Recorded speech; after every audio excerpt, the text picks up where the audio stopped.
Hey guys, welcome back to Magic TV. My name's Craig. It is, what time is it? It's 9 o'clock. It's 9 o'clock on a Thursday, which means it's time for a magic stuff. And today, I'm going to be talking to you about impossible tricks. This is something that I thought would be quite interesting to chat about, impossible tricks. Let me explain. These are concepts of tricks that I've been working on the last few months, and I'm not quite there yet. I don't have a method. I have a few ideas, but I don't have a method. Because you see, when you're creating magic, one of the most important things is searching for inspiration. It's not so much about the method, it's about the trick. You spend a long time looking for the trick, and then once you've got the trick, you can work out how to actually create a method to do with the trick. It's what happened with me with Quantum Deck.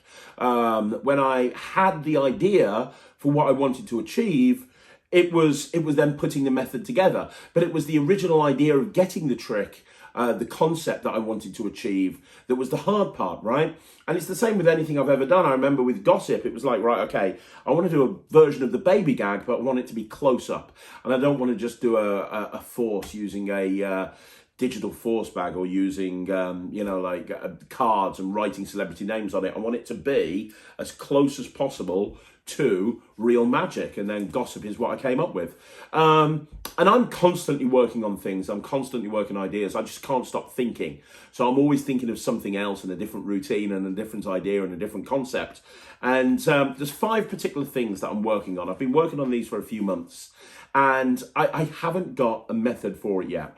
So what I want to do is present these for you and talk you through my 5 impossible tricks, tell you where I've got to at this point with method, and then maybe you guys can take it from here. I'll carry on working them on my end, but maybe you guys can carry on working on them. Maybe we can put some ideas in the comments down below, make some sort of virtual session go on, and hopefully between us, we can come up with a really workable method. And if you've got any ideas of your own for impossible tricks of your own that you'd like to try and put together, let me know in the comments down below.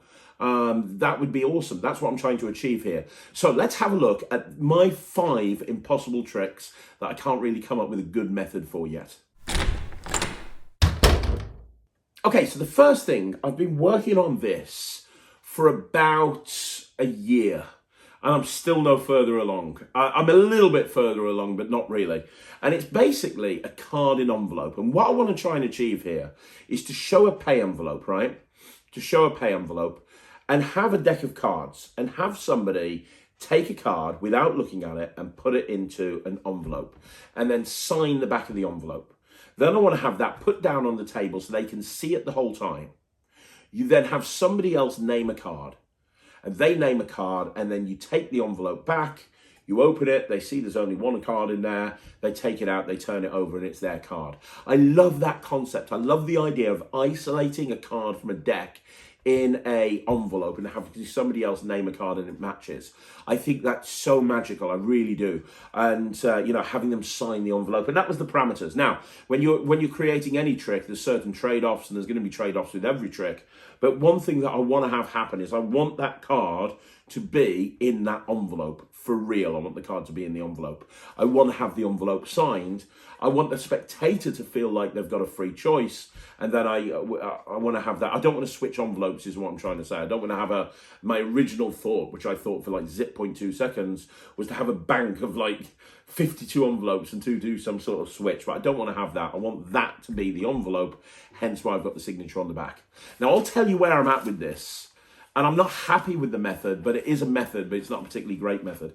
So first of all, I had the idea, and it's not a unique idea. A lot of people have done this, is of limiting their choices down to a court card by using simple verbal equivoque.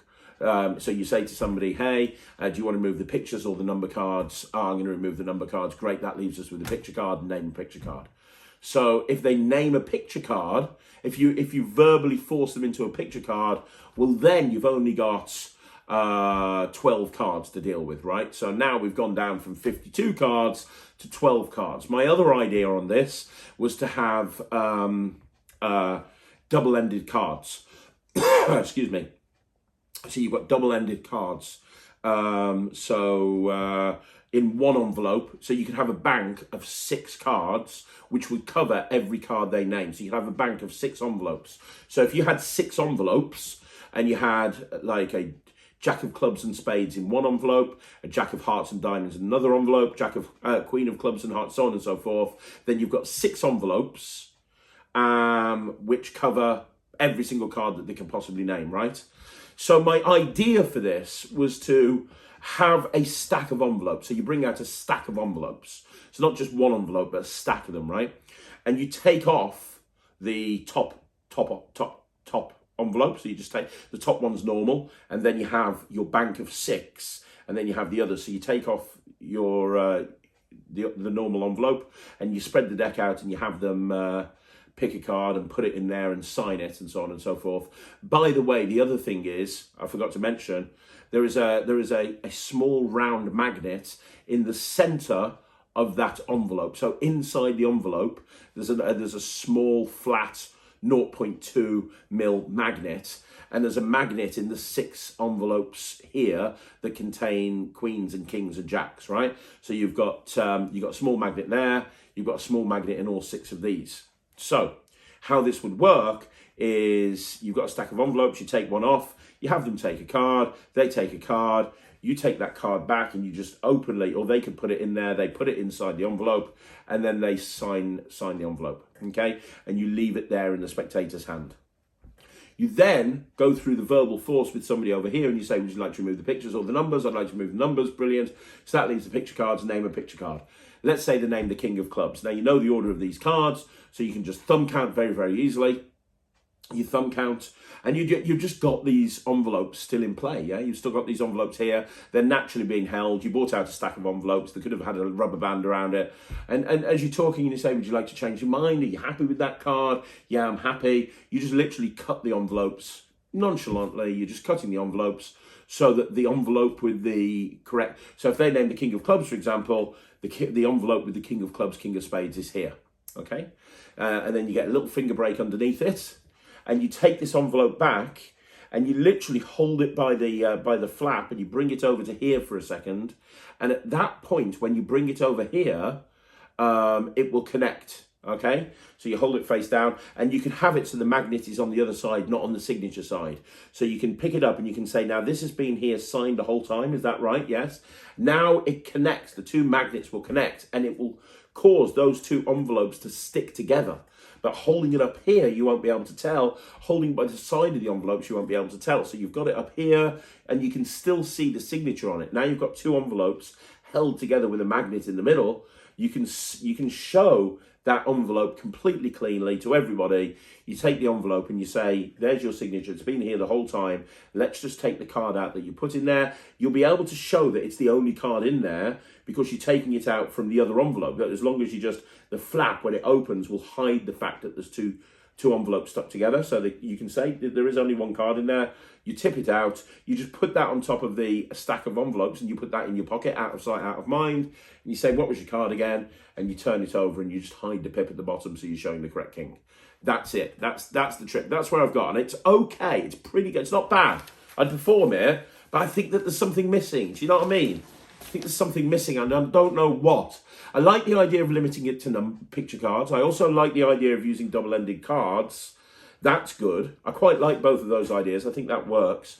But what I'm really frustrated about, I don't like, and I like the magnet idea, but I don't like having the stack with me.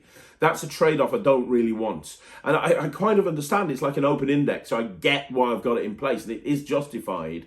But I just wish I could do it with just one envelope. The original constraints behind this was just to have one envelope. So let me know what you think. You might have an idea that takes it in a completely different direction, or do you have an idea that cleans up my whole stack of envelopes idea? Or am I overthinking this, and is that not an issue? That's where I'm at with it right now. Let me know what you think. Okay, so the next thing that I want to talk about is card in Spectator's tie. Now, I do a trick when I'm wearing a tie, which isn't all the time, but I do wear one from time to time. And every time I wear a tie, I do this. I do a trick, and I think it was originally by Nate Cranzo, but I'm not too sure. And the whole idea of it is, you know the little piece of fabric behind the tie that holds the smaller part of the tie in place, right? What you do is you take some double-sided carpet tape and you take a folded up card and you tape it there. So you've basically got a folded up card underneath your tie, and you can lift up your tie and show it at any point. So the original trick was you have somebody sign a card, and they sign a card, and you control it and do a Mercury card fold, and you say, I'm going to make that card vanish, and it's going to appear somewhere else, and you snap your fingers or whatever, and you go, your card is now in my tie. And then all you do is you put the deck down, so you've got the Mercury folded up card here, you lift up the tie, you show that the card is there, and then you drop the tie onto the card so that it's covering the Mercury folded card, and then you just come forward and it looks like you're just taking that card out from under the tie, but really it's their signed card. So you take it out and then you hand it them, and nobody ever wants to look at the other side of the tie because it's so clean. You show the folded card, you take it out. It's like having a mystery box around your neck. It's really good, really, really good. I love it. Now, here's the problem with it. Well, there's no problem with it. It's the perfect trick. For a walk-around magician, it is the perfect trick. However, I've always dreamed, for about 5 years, I've dreamed of having a follow-up phase where the folded up card then appears in the spectator's tie in the same position.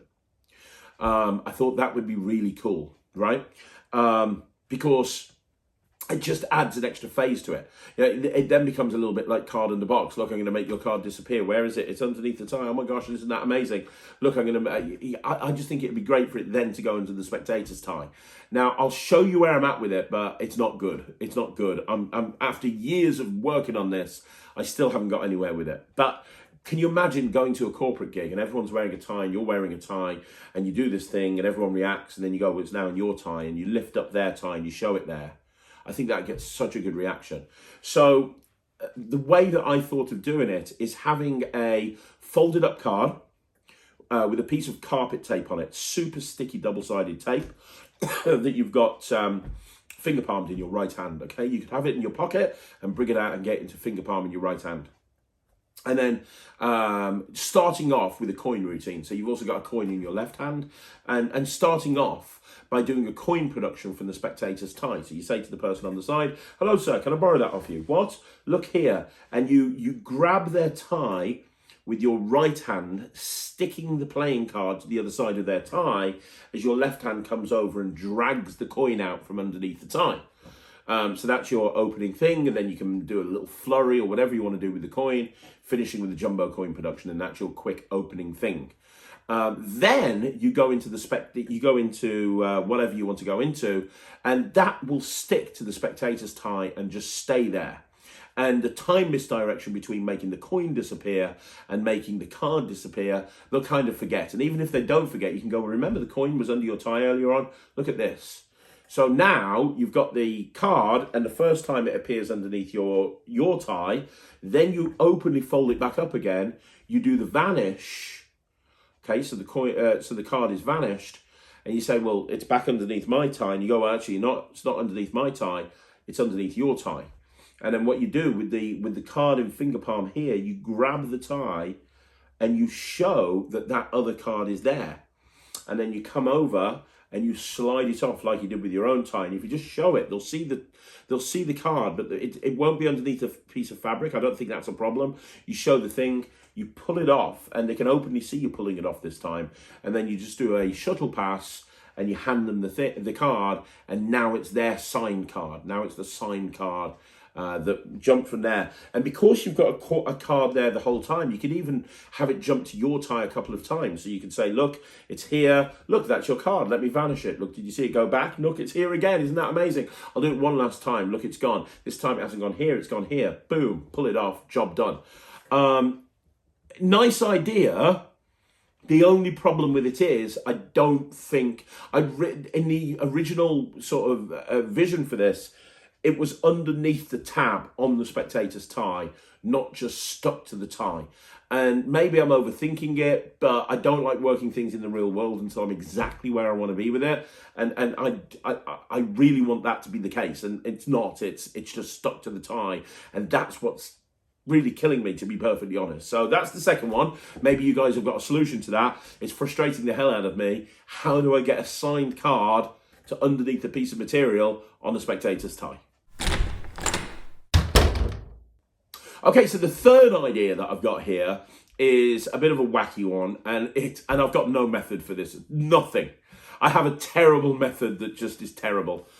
But I have the idea of doing a socks across routine on stage. So I come out on stage and I do a routine where I've got socks and I'm making socks jump from one spectator to another spectator. And I've got a reason behind that. And the reason is Bill Abbott put out a trick recently, or I say recently, it was pre-COVID, but Bill Abbott put out a trick a couple of years ago where you walk on stage and you've got socks draped over your arms and you come out like this and you have the spectators pick a pair of socks and then you lift up your trouser legs and the socks that you're missing a sock, and the sock that they end up with, they're all completely different, and the sock that you're left with, there's no sock on this foot but it matches the sock on the other foot, if that makes sense. It's a really funny routine and it makes a great opener. And I wanted to then follow that by picking all the socks up off the floor and getting two spectators up on stage and doing a socks across type routine where they openly are holding in some way 10 socks. They're holding 10 socks. You have somebody name a number, and whatever number they name, that many amount of socks go from one spectator to another. I think it would be a great follow-on to the routine that I already do, if that kind of makes sense. Now, I know that many, many years ago, John Lenihan did something on Stuff the White Rabbit, which was very much based on mathematics, and it was very funny and it worked, but it wasn't what I'm looking for. I'm actually looking for a certain amount of clarity. 10 socks, a certain amount of socks go across. The only thing I can think of, and I really hate this, is by using two flat change bags. So you've got one flat change bag which you show empty, and then you have the spectator drop the socks in, so you're adding 13 socks. So you're adding 3 socks, for example. You then say to this person, look, this one's empty. You get them to drop them in 1, 2, 3, and you go, hang on a sec, yep, that's very good. Then you open to the other side, 1, 2, 3, 4, 5, 6, 7. So they're only holding 7 now because 3 are on the other side. So you've got 2 flat change bags and then the socks jump, which is fine, but it's not a kid show. I'm planning on putting this in a corporate event, and I think that using 2 flat change bags would make it too kid show for the environment in which I want to do this, because a lot of the time I use that socks thing as an opener in a stand-up show for corporates, and I'd love this to follow it. That's the only solution I've got, and I'm not happy with it. But I would love to be able to do this in my show. So there you go, socks across. Can anybody think of a way that's not mathematics-based, like John Lenihan's routine, that allows you to make socks jump from one place to another?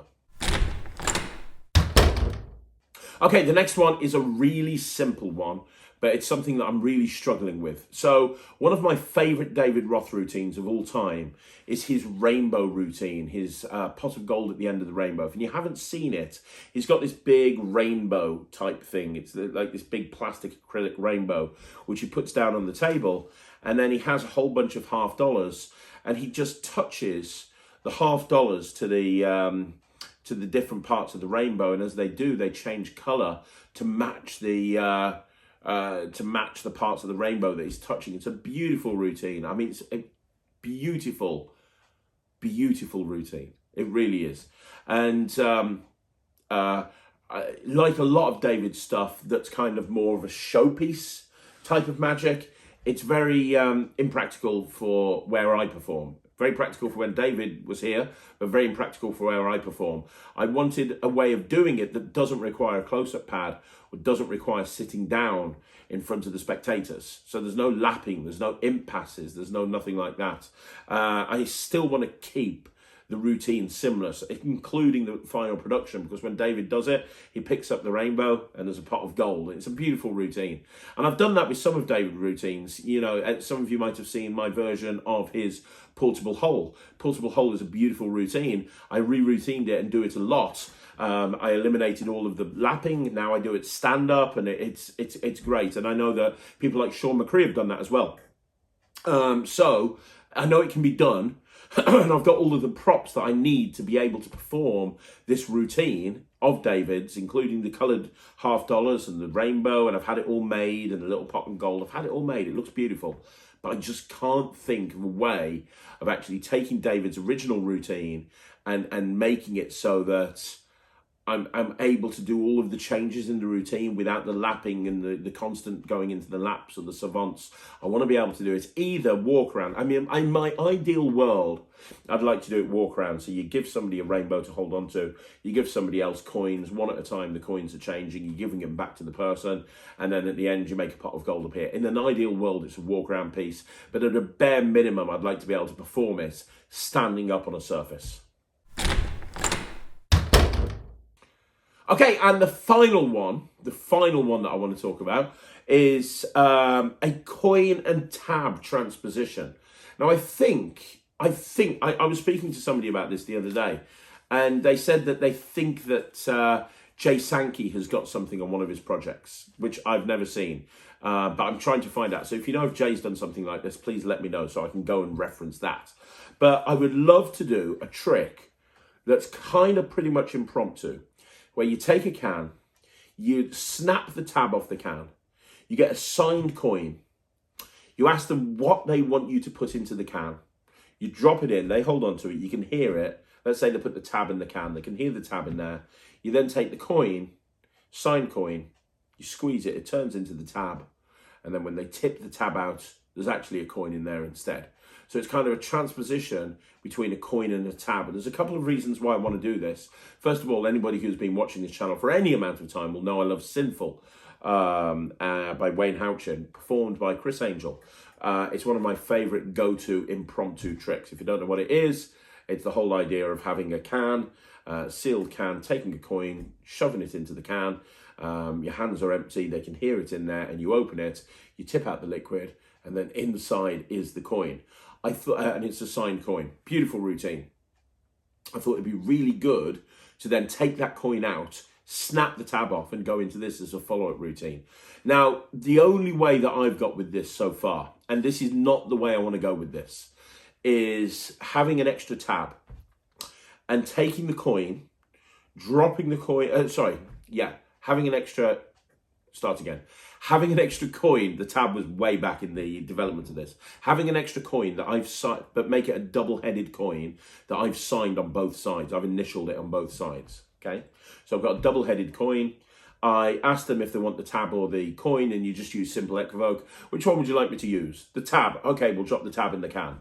The coin. Okay, you hold on to the coin, I'll drop the tab in the can. So simple equivoke, but you take the tab, you drop it into the can, you do a Bobo switch, so you're actually dropping the coin into the can, not the tab.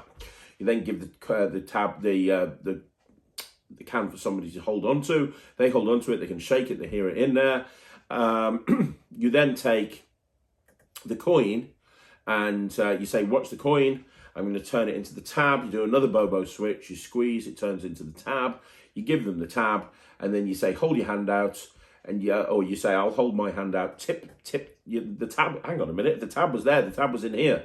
Tip the coin out, and when they tip the coin out and it lands in your hand, it's now a coin, obviously, not a tab. And because it's a double-headed coin, and it's got your... Oh, and by the way, the other coin, the coin that they're actually signing, you sign one side, they sign the other side. So you sign the head side in the same way that you've signed the double-headed coin, they sign the tail side. So when they tip the coin out and it lands in your hand, they're always going to see the head side, which you signed, which allows you to then do a shuttle pass and give it to the person to check that that's their signature. And as you do the shuttle pass, obviously switching for the real coin. So that's where I'm at with that. My problem with it is it's actually a decent method. There's two problems with it. The first problem is I wanted it to be impromptu, and it's not impromptu. I'm going to have to carry around a double-headed coin. The other problem, when I was workshopping this, the issue is, depending on the can I'm using, when you tip out, depending on the coin, it's not always, but depending on the coin, it's difficult to get out the can. It doesn't fall very, very easily. And that would just kill it, because if they're trying to like reach in there and take it out, if I'm trying to open it some other way. So then I was thinking, well, hang on, well, maybe I use a 5 pence, because in America it might be a little dime, because that would fall out really easily. And I was like, yeah, but you can't get you can't get 5 pences that are like double-headed, so that's not going to work. And then I thought, well, hang on a minute. Well, maybe I could just, maybe they won't notice if I just put my initials on both sides of a 5p, even if it falls out and it's tail side up, they won't notice, they'll just see the signature, and they're only going to see it for a second before I do the shuttle pass. I was like, well, yeah, and does the 5p fall out easier? Yes, it does. Well, maybe that's a potential solution. So I'm kind of almost there with that, but not really. I'd like it, in an ideal world, to be completely impromptu. And if I'm having to carry around a pre-prepped coin that's signed on both sides, it ain't impromptu. So has anybody got any ideas about how I can do a transposition between a coin and a tab in this way? If you have, I'd love to hear it. So there you go, guys. That's 5 routines that I'm working on at the moment that I don't really have a solution for. And I'm hoping that it might spark some creativity with you guys, and between us with a big hive mind, we might be able to come up with some sort of solution that would be really cool. Let me know in the comments down below. Let's get a dialogue going. This video, more than any other video, we should get a dialogue going, and I'm going to reply to everybody because it's a really important video to reply to. But let me know what you think of these videos. I've got other stuff that I'm working on. I just picked 5, but I thought it might be an interesting exercise to do. Would you like me to do this again on another video? Would you like me to bring another 5 routines to your attention that I'm working on, and then maybe together we can try and come up with a solution to it? I would love to know what you think. Or do you think this whole video idea sucks? In which case, I'll never do it again. Let me know what you think in the comments down below. If you want to see more videos like this, you know what you got to do. Like the video, subscribe to the channel, and I will be back again tomorrow at 9 o'clock with another video. So I'll see you then. Thanks very much for watching. My name's Craig from Magic TV.